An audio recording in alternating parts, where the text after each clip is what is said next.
What is up, YouTube? Before I get in the video, let me remind you, if you like my videos, please hit that like and subscribe button. And also, if you want to be notified when the videos hit the interwebs, hit that bell icon. And finally, if you feel the need to support me, hit me up on my Patreon at patreon.com/uncommonramen, capital U, capital R. I do all this in my free time, so any amount of support can help me bring more of this content to you more often. All right.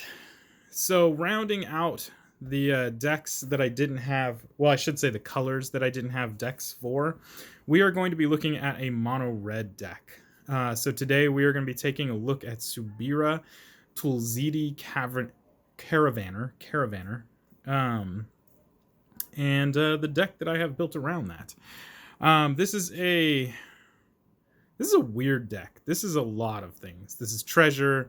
This is really small creatures. This is discard. There's a lot of fun with this. So let's take a look in the deck. We have Subira Tulzidi Caravaner for 2 and a red. She is a 2/3 with haste. You can pay 1 generic mana, and another target creature with power 2 or less cannot be blocked this turn. And then for 1 and a red, you can tap her and discard your hand, and until end of turn, whenever a creature you control with power 2 or less deals combat damage to a player, you get to draw a card. So essentially rebuilding your hand. One of the things that mono red has a notoriously hard time dealing with is burnout, which is to say they run out of steam. They blow through their hand so fast that they don't have or they go into top deck mode, I should say, pretty quickly. Subira helps to fix that. So we're going to take a look at what I've added in here.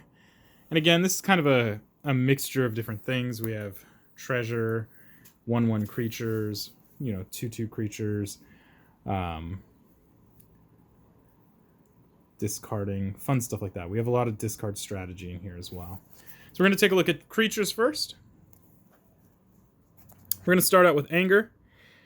3 and a red for a 2/2 with haste, as long as Anger is in your graveyard and you control mountain creatures you control have haste. I mean, this is pretty much an auto-include in most decks with red in it.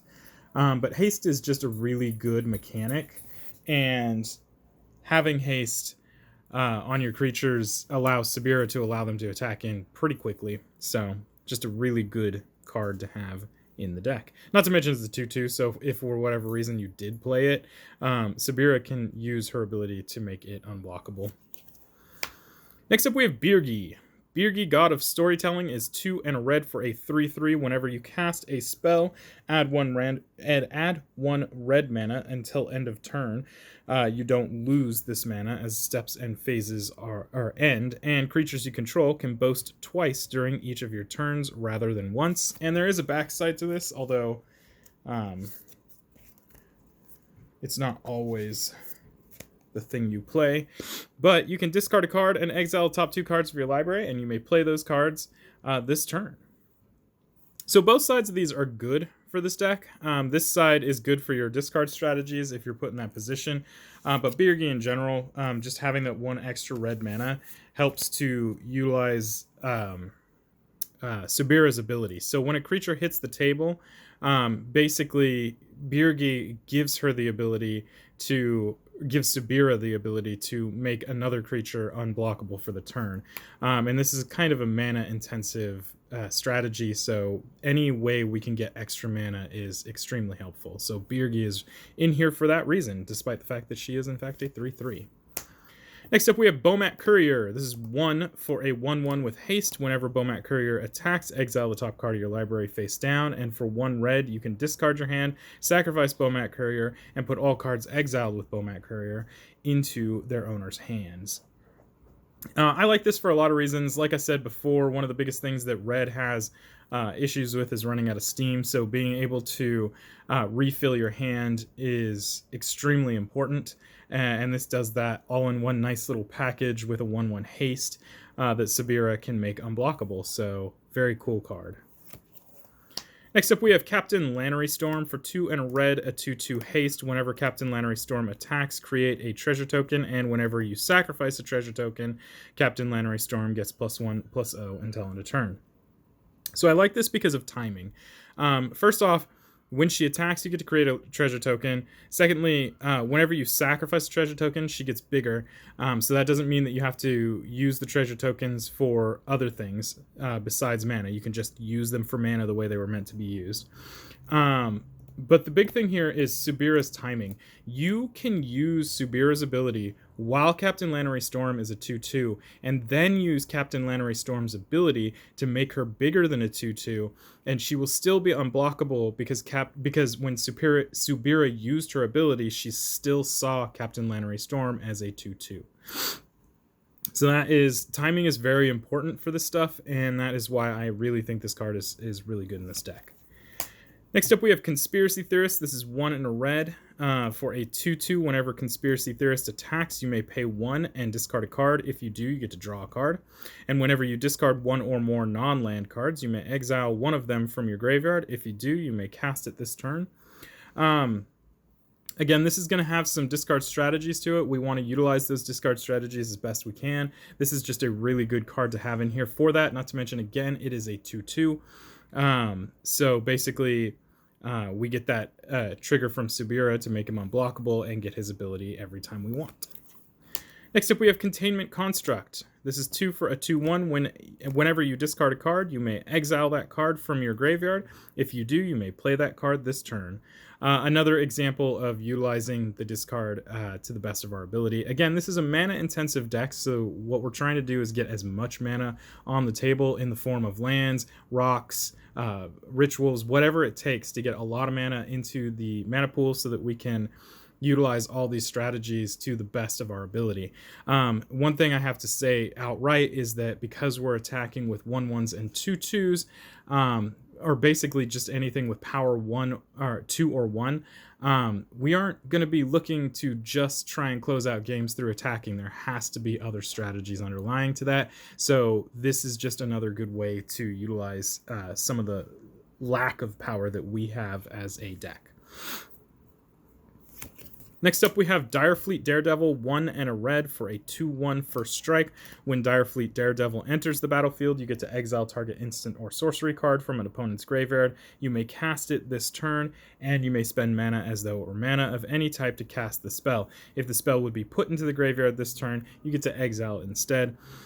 This is just a great card in general, but for a 2/1 for 2 with first strike and being able to hide under Subira's ability to make it unblockable, this is just a fantastic lot of value. Not to mention, again, the ability allows you to take an instant or sorcery card that's already in your opponent's graveyards and cast it so that you can get the value from it, whatever that might be.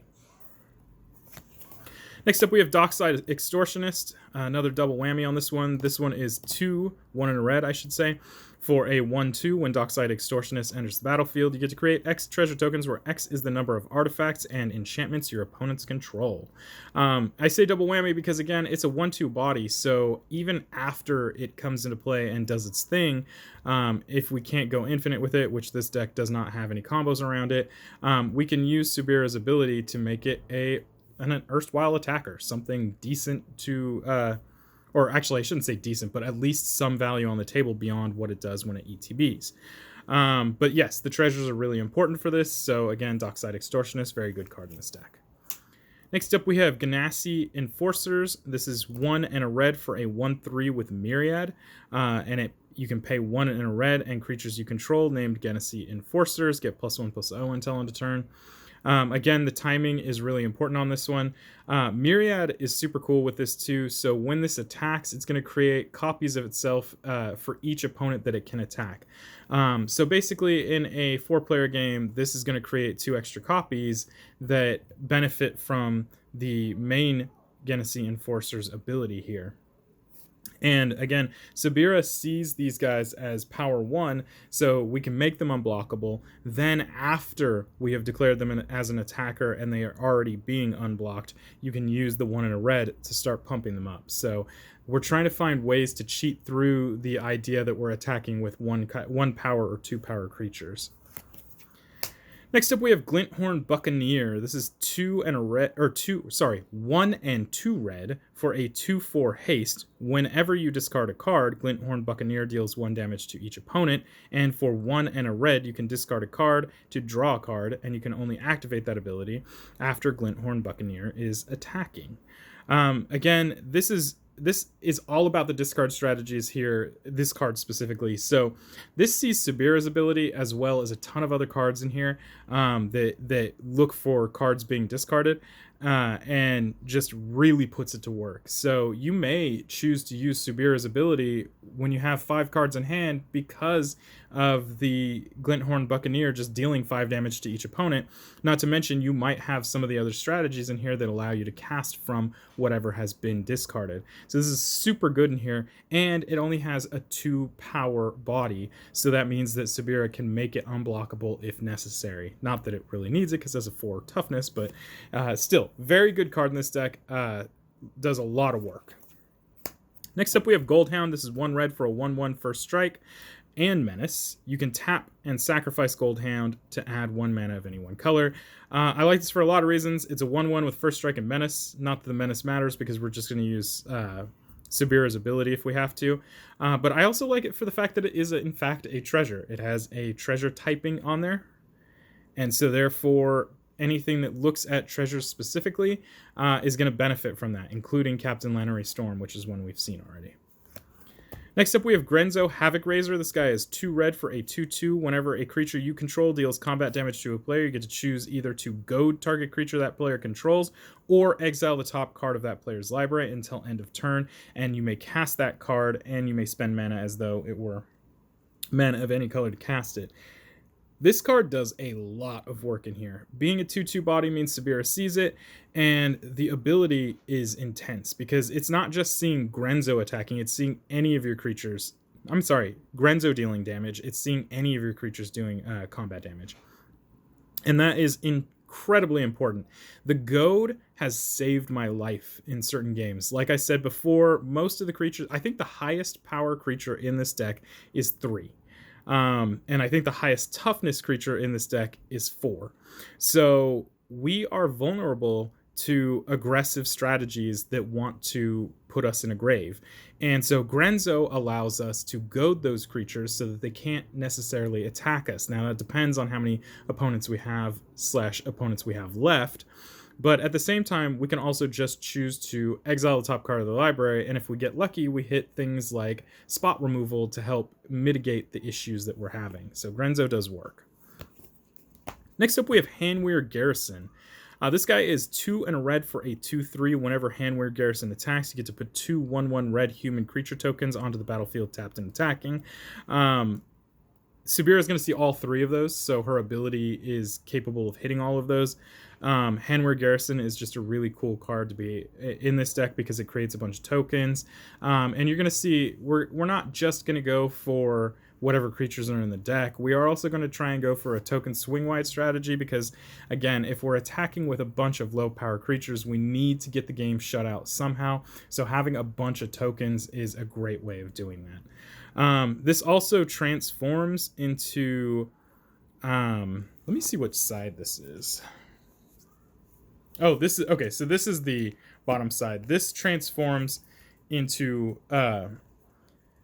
into Hanweir, the Writhing Township. Is a 7/4 with trample and haste. Whenever Hanweir, the Writhing Township, attacks, you get to put 2 3/2 colorless Eldrazi horror creature tokens onto the battlefield, tapped and attacking. And I have, in fact, won at least one game with the Hanweir Writhing Township. So despite the fact that the 2 of these as a meld combination is kind of bad, it's still a viable strategy, and you'll see as we go through the deck. Although I will say that the Writhing Township and the Eldrazi spawns are not targetable by Subira. Next up, we have Hellrider for 2 and 2 red for a 3/3 with haste. Whenever a creature you control attacks, Hellrider deals 1 damage to the player or planeswalker it's attacking. So it basically is a cavalcade of Calamity on legs, I think, except that it can see any creatures attacking, whereas Cavalcade can only see power 1. This card is really good for just sitting on the table. It does not need to attack. Subira can't make it unblockable, so it doesn't necessarily have any reason to attack. But anything else that's attacking, it's going to do extra damage for, and that is amazing. Next up, we have Imperial Recruiter, 2 and a red for a 1/1. Whenever Imperial Recruiter enters the battlefield, you get to search your library for a creature card with power 2 or less, reveal it and put it into your hand, then shuffle your library. The deck is full of creatures of power 1 or 2, so being able to tutor up one of those and put it into your hand is a pretty awesome ability. Not to mention it's a 1/1, so Subira can give it some extra value after it's done its thing. Then we have Impulsive Pilferer for 1 red. You get a 1/1. When it dies, you get to create a treasure token, and it has Encore for 3 and a red, which allows you to bring it back from the graveyard and actually to exile it and create a token copy for each opponent you have, and then exile those copies at the end of the turn. Or do they just die? Sacrifice them at the end of the turn. So basically, 1 treasure when it dies, and then when you Encore it, you get 3 more treasures. Not mana positive, but still very interesting. We got Iron Myr, 2 for a 1/1 that can tap for red mana. It's a rock, and it also has the value of Subira to attack. So, next up we got Jaxus, the Facebreaker. This guy is 3 and a red for a 2/3. You can pay 1 red and tap Jaxus and discard a card to create a token that's a copy of another target creature you control. It gains haste, and when this creature dies, you get to draw a card and then sacrifice it at the beginning of your next end step. Activate only as a sorcery. And also, Jaxus has Blitz, which is basically the same thing. You can put it into play and then have to sacrifice it in your turn. But when you do, you get to draw a card. This is a really powerful card in here. Again, we get that discard, so we get that discard synergy. And then we just get to copy creatures that we have on the table. And this is a great way to get some of those 3/3s that might not be unblockable in there that we might want to see attacking for whatever reason without having to sacrifice the original card itself. Jaxus being a 2/3 also means that Subira can make her unblockable or them unblockable, and they'll get extra value. Next up, we have Kari Zev, Skyship Raider. This is 1 and a red for a 1/3 first strike with Menace. Whenever Kari Zev, Skyship Raider, attacks, create a legendary 2/1 red monkey creature token named Ragavan that's tapped and attacking. Exile that token at end of combat. There's just a lot to do with this. It's unblockable with Subira, but so is the token.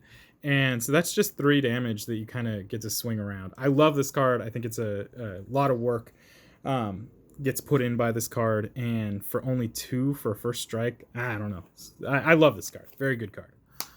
Next up, we have Krenko Tin Street Kingpin. For 2 and a red, you have a 1/2. Whenever Krenko Tin Street Kingpin attacks, you may put a +1/+1 counter on it and then create a number of 1/1 red creature tokens, goblin creature tokens, equal to Krenko's power. The first time you attack and the second time you attack, you can make this guy unblockable. Beyond that, he might not need to worry about being unblockable because he starts just getting big. And then he, throughout the course of this, is just going to be creating 1/1 red goblin creature tokens that Subira can make unblockable. So we get kind of a fun little card here that allows us to make a token army if necessary. Next up, we have Legion Warboss, 2 and a red for a 2/2 with Mentor. At the beginning of combat on your turn, you get to create a 1/1 red goblin creature token. That token gains haste until end of turn and attacks this combat if able. Mentor says whenever this creature attacks, you get to put a +1/+1 counter on target attacking creature with lesser power. This Mentor ability generally just means that all your 1/1s are going to become 2/2s, which still means that Subira can make them unblockable. I found this card to be a really fantastic card in here. It does a lot of work, like I've said, with a lot of these cards in here, because, again, we're not going to be able to just swing in and hopefully kill 3 people. We're going to need any amount of edge we can get. Next up, we have Lizard Blades, 1 and a red for a 1/1 with double strike. If you reconfigure it, which costs 2, the equipped creature has double strike. Another way to just get some extra value out of these tiny little creatures. You throw this on something like a Sardian Avenger or one of those creatures that can buff itself, and all of a sudden they become a real threat. Next up, we have Loyal Apprentice for 1 and a red. We have a 2/1 with haste and Lieutenant at the beginning of combat on your turn. If you control your commander, you get to create a 1/1 colorless Thopter artifact creature token with flying, and the token gains haste until end of turn. So again, we're just taking advantage of creating tokens and utilizing those tokens to get in some extra damage, not to mention utilizing low power levels for Subira's ability. Next up, we have Magda, Brazen Outlaw for 1 and a red. You get a 2/1 that says other dwarves you control get +1/+0. Whenever a dwarf you control becomes tapped, you get to create a treasure token, and you can sacrifice 5 treasure tokens to search your library for an artifact or dragon card, put that card onto the battlefield, then shuffle your library. So that last line of text, you can pretty much ignore it.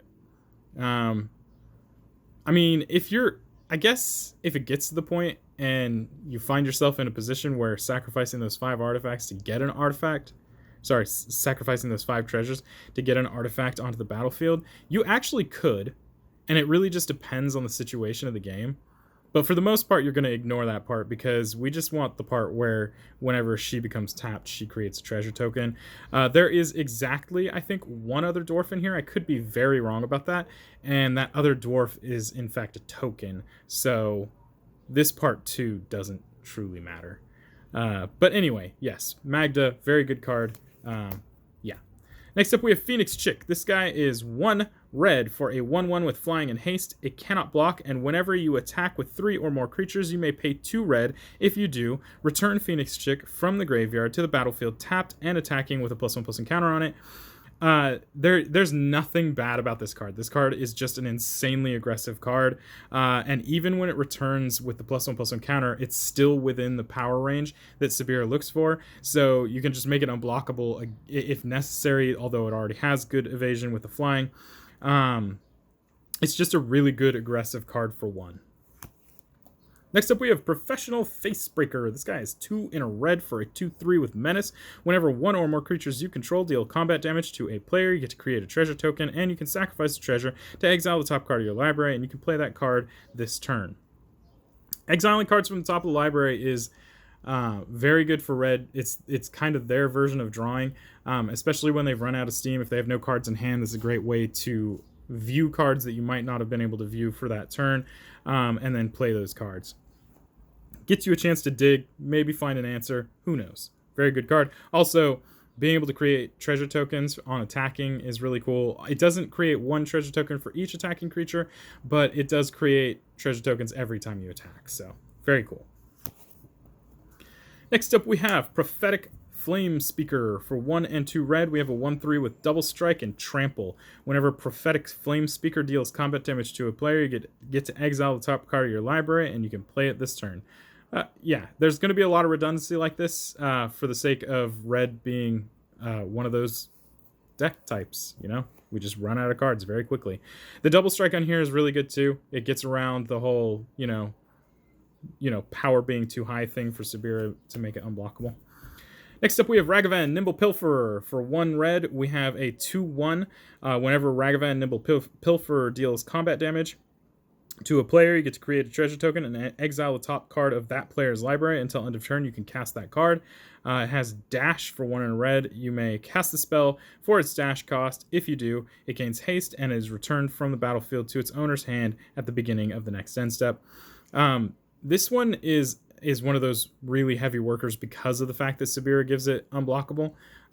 You don't have to use its dash, which usually the dash would have been kind of where it got powerful, but because Subira can just make this unblockable, you can just play it for the 1 red and it gets value just instantly. Although the haste would be nice, but that's what Anger's for. Next up, we have Relic Robber for 2 and a red. It's a 2/2 with haste. Whenever Relic Robber deals combat damage to a player, that player creates a 0/1 colorless goblin artifact creature token Goblin construct artifact creature token with this creature can't block, and at the beginning of your upkeep, this creature deals 1 damage to you. So, again, we're not going to win by attacking with just a whole bunch of 1/1s and 2/2s, so any kind of edge we can get. The more of these little goblin relic tokens that we can stack on our opponents, the more damage they deal incessantly to them, the more we might just be able to close out a game through chipping. Robber of the Rich. For 1 and a red, we have a 2/2 with Reach and Haste. Whenever Robber of the Rich attacks, if defending player has more cards in hand than you get to exile the top card of their library. During any turn you attacked with a rogue, you may cast that card, and you may spend mana as though or mana of any color to cast the spell. Again, it being a 2/2 means we don't have to worry about it getting killed from blocking, and your opponents aren't going to want their cards exiled. This is just another way to use your opponent's deck against them. We've got Runaway Steamkin. For 1 and a red, we have a 1/1. Whenever you cast a red spell, if Runaway Steamkin has fewer than 3 +1/+1 counters on it, put a +1/+1 counter on it.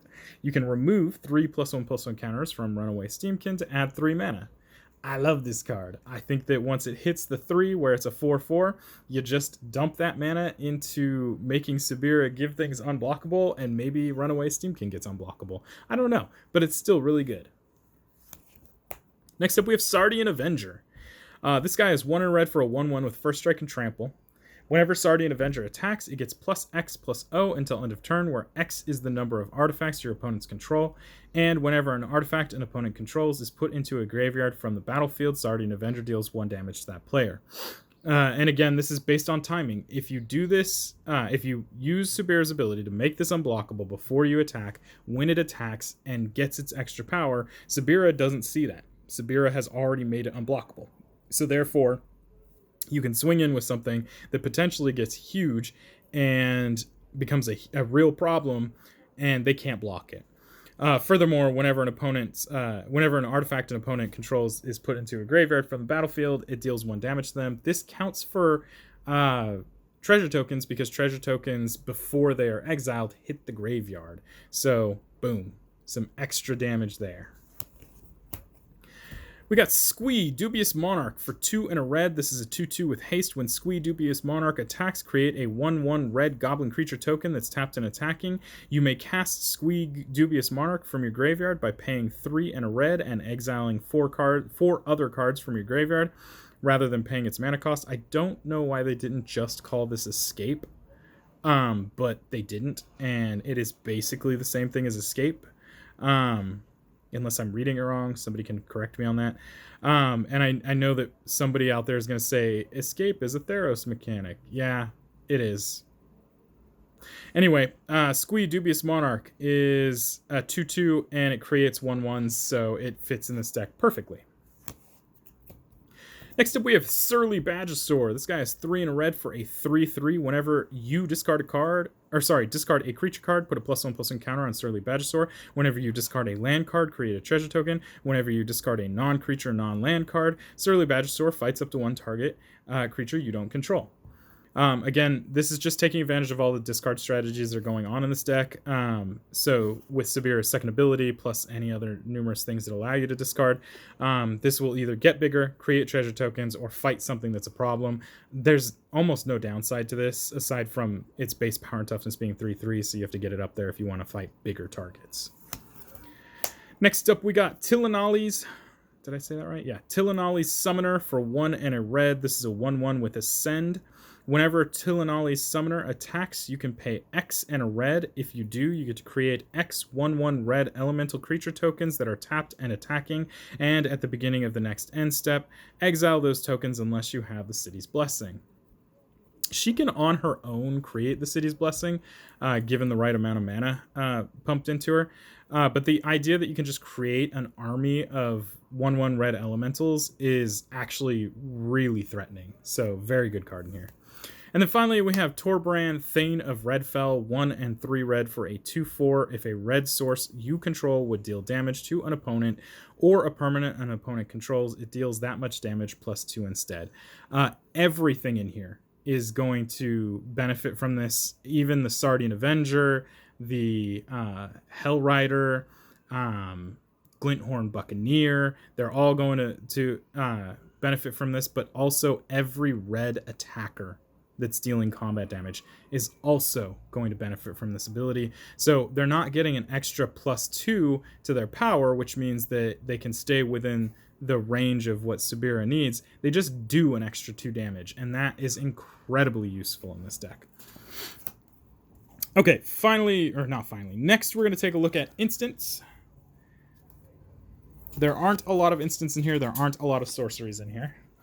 We're starting with a Braid. This is 1 in a red. You get to choose to have it deal 3 damage to target creature or destroy an artifact. Very useful, very versatile. We have Battle Hymn for 1 in a red. You can add 1 red mana to your mana pool for each creature you control. This can be explosively good, and again, it goes with that whole adding lots of red mana to your mana pool.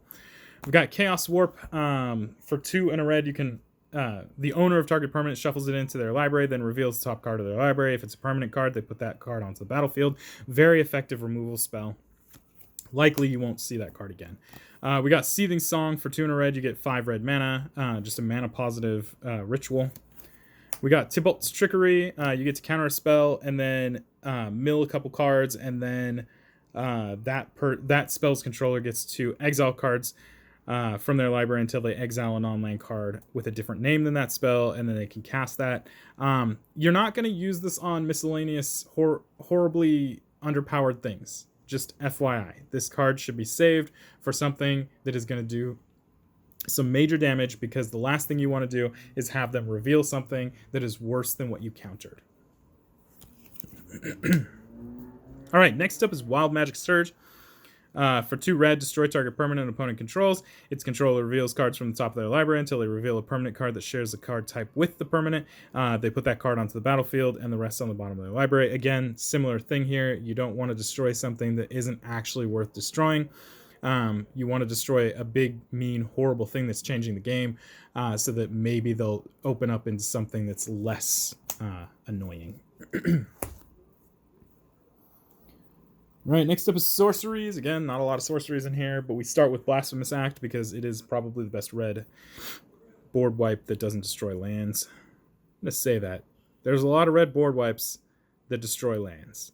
Just be aware of that.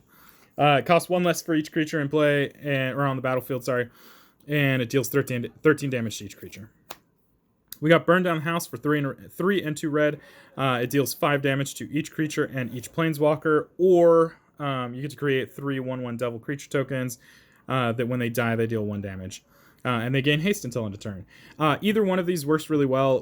One of them is just a board wipe, so if you're in a position where you are out of control and you need to gain control, do the board wipe. Otherwise, you get 3 1/1 devils, and that is fantastic in this deck. Next up, we have Faithless Looting. For 1 red, you get to draw 2 cards and discard 2 cards, and it flashes back for 2 in a red. Then we got Fury of the Horde. This is 5 and 2 red. You can exile 2 red cards from your hand rather than pay the cost of Fury of the Hordes.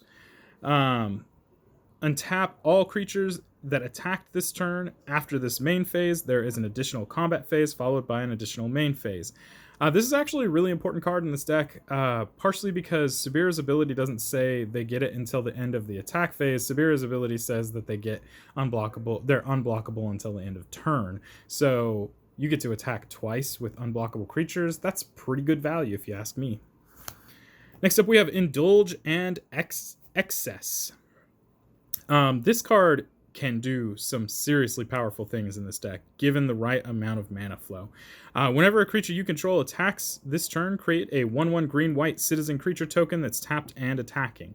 So we're going to match the number of attackers, and then for Aftermath, you get to create a treasure token for each creature you controlled that dealt combat damage to a player this turn. The amount of swinginess that this card has is ridiculous. So Indulge and Excess, great in this deck. Next up, we have Jessica's Will, a card that defines what a swingy card is. This is 2 in a red, choose 1. If you control your commander, you get to choose both. You get to add red mana for each card in target opponent's hand, and you get to exile the top 3 cards of your library, and you get to play them this turn. Again, it's a ritual, and it can be a mana positive ritual, so excellent card in this deck. Next up, we have Light Up the Stage. This guy is 2 in a red, but has Spectacle red for 1 red if you dealt damage this turn to any player or any opponent. And then exile the top 2 cards of your library, and until the end of your next turn, you may play those cards. Super good. And then we have Vandal Blast. This one's in here for obvious reasons. For 1 red, you get to destroy target artifact you don't control. For 4 in red, you get to overload it and destroy all artifacts you don't control. Very good. And it can be very decisive in a deck like this where we're weak against lots of things. So the next thing we're going to look at is artifacts, which is going to include a couple rocks, but for the most part, we have some really nice things in here. We got Arcane Signet, taps for red for 2. We got Bag of Holding. So there's a couple things in here that are like this. Bag of Holding is 1 colorless. Whenever you discard a card, exile the card from your graveyard. For 2 and tapping this, you can draw a card, then discard a card. And then for 4, you can tap this, sacrifice it to return all cards exiled with Bag of Holding to their owner's hand. It's a Bomat Courier in some sense. And it will, again, help you to return a hand to your hand when you don't have a hand, if that makes sense. Next up, we have Currency Converter, another one that's very similar. For 1 colorless, whenever you discard a card, you may exile that card from your graveyard. For 2, you can tap this to draw a card and then discard a card. Or you can just tap this, put a card exiled with Currency Converter into your graveyard. If it's a land card, currency... Jeez, this is a complicated card. If it's a land card, create a treasure token. If it's a non-land card, create a 2/2 black rogue creature token. So we're going to make some creature tokens, or we're going to make some treasure tokens. Either way, we're going to get some value off of what gets discarded. And yeah, I just see no downside to this. Next up, we have Hazret's Monument. This is 3 red creature spells you cast, cost 1 less to cast. Whenever you cast a creature spell, you may discard a card. If you do, you get to draw a card. Again, just the synergies. Next up, we have Liquimetal Torque. This is 2 for a mana rock that taps for colorless, or you can have target non-land permanent become an artifact in addition to its other types. There's a reason this is in here, and I completely forgot what it was, but there's a reason this is in here. Next up, we have Meek Stone. This guy costs 1, and it says any creature with power 2 or greater. 2 or greater, don't untap during their normal untap phase. So this is a very important card in here, and it will also get you a lot of hate. I have played this card a total of 2 times in the times that I've played this deck, and both times everybody at the table complained that this card was too powerful. But I have to remind you that this deck is full of cards that have power 1 or 2, at the greatest 3, and its whole concept is turning everything sideways. If we get matched up against a aggressive deck, we are going to get blown out of the water so fast that there's almost no way to respond to it. This happens to be one of the only ways to do so, and it's an artifact, which means it's incredibly vulnerable. So do I think this is too powerful to be in the deck? No. Do I think it's an absolute necessity to be in the deck? Yes, it is. It does not matter what your opponents say. They're crying because they're playing too many big value creatures. That's all I can say. Or they're just not playing enough artifact destruction. This card is absolutely necessary because, again, if you go up against an aggro deck, a proper aggro deck, they will blow you out of the water. Next up, we have Mind Stone. Cost 2. You can tap it for colorless. You can tap 1 and it to sacrifice it to draw a card. We got Ruby Medallion. It costs 2. Red spells you cast cost 1 less to cast. We got Soul Ring. Costs 1. You can tap it for 2. We got Strixhaven Stadium. Again, this is just an alternative way to win the game because you're not going to win just by attacking people. Strixhaven Stadium costs 3. You can tap it to add 1 mana to your mana pool and put a point counter on Strixhaven Stadium. Whenever a creature deals combat damage to you, you remove a point counter from Strixhaven Stadium. Whenever a creature you control deals combat damage to an opponent, you get to put a point counter on Strixhaven Stadium. Then, if it has 10 or more point counters on it, remove them all, and that player loses the game. And again, your opponents are going to tell you that this is mean. But this is also probably one of the only ways that this deck can actually shut out a game. So this is not a mean card. This is an absolute necessity for this deck to actually have any wins. Very good card, though. Next up, we have Throne of the God Pharaoh. This is another one your opponents are going to say are mean. This costs 2. And at the beginning of your end step, each opponent loses life equal to the number of tapped creatures you control. The whole point of our deck is to turn everything sideways, so this is going to do some work, and your opponents are absolutely going to say, this is a mean card. But again, it's probably one of the only ways you're going to actually win the game. All right, next up we have enchantments. All right, starting with Berserker's Onslaught. This is 3 and 2 red. Attacking creatures you control have double strike. Very important. If we are going to try and win by attacking, we need to make sure they deal as much damage as possible. Next up, we have Braid of Fire. This costs 1 in red. It has a cumulative upkeep to add 1 red mana. This was printed before Mana Burn was removed, and therefore it had a downside in the fact that if you couldn't spend the mana, you took Mana Burn. But since Mana Burn doesn't exist anymore, you don't have a downside to this. You just get extra floating mana during your upkeep that you have to use during your upkeep, otherwise it leaves your mana pool. This is perfect for a deck like this because during your upkeep, you can just sink all of this mana into Subira and make all of your stuff unblockable, which means the lands that you have, you can actually use for other important things. Next up, we have Fable of the Mirror Breaker. For 2 in a red, you get to create a red Goblin Shaman creature token with whenever this creature attacks, you get to create a treasure token as Chapter 1. On Chapter 2, you may discard up to 2 cards. If you do, draw that many cards. And for Chapter 3, it transforms. And again, just discarding cards on this deck is actually a good thing. We turn into Reflections of Kikijiki. For 1, you can tap this to create a token that's a copy of another target non-legendary creature you control, except it has haste. Sacrifice it at the beginning of the next end step, just so we can get extra value on our attackers. Reflections of Kikijiki is also a 2/2. Next up, we have Mechanized Warfare. For 1 and 2 red. If a red artifact source you control would deal damage to an opponent or a permanent an opponent controls, it deals that much damage +1. Again, just maximizing how much damage we're doing. Then we got Raid Bombardment. For 2 and a red. Whenever a creature you control with power 2 or less attacks, Raid Bombardment deals 1 damage to the player or planeswalker that creature is attacking. It's just a strictly better Cavalcade because it sees power 2 or less. Then we have Sticky Fingers. For 1 red, enchant creature. Enchanted creature has menace, and whenever this creature deals combat damage to a player, you get to create a treasure token, and when enchanted creature dies, you get to draw a card. Again, we're just trying to get those treasure tokens. The more mana we have, the better. Alright, no planeswalkers in this deck. We're going to look at the non-basic lands, which there aren't that many of, and then we'll talk about the basic lands, and that is it. We got Blinkmoth Nexus.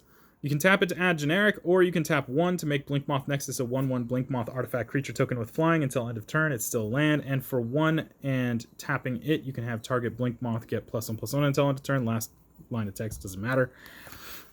Next up, we have Castle Embereth.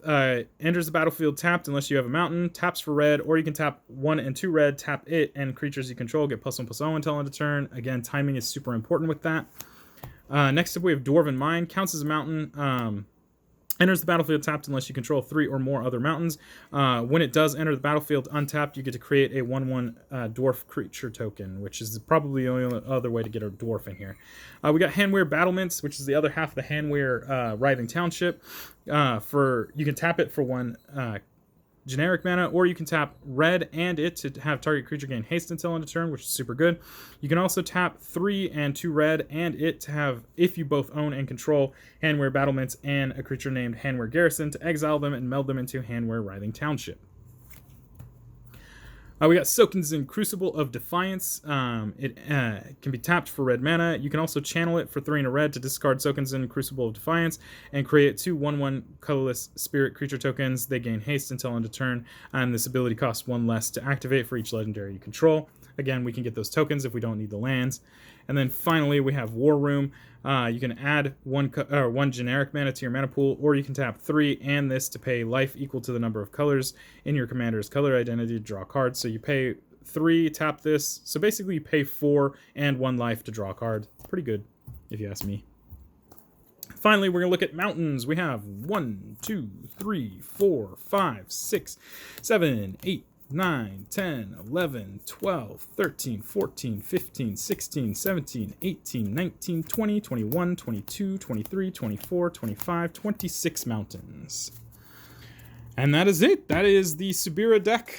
Like I said, it's a mixture of a lot of things. We're going for treasure tokens. We're going for discarding. We're going for just having that unblockability and just getting value out of turning our creatures sideways and trying to stay alive because this deck has problems against aggro decks. But yeah, Subira, Tulzidi, Caravaner.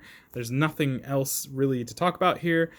So yeah, until next time, guys. Well, I should say, if you have any questions or comments, leave those down below. Keep it positive. I will remove negative comments. Now, until next time. Peace.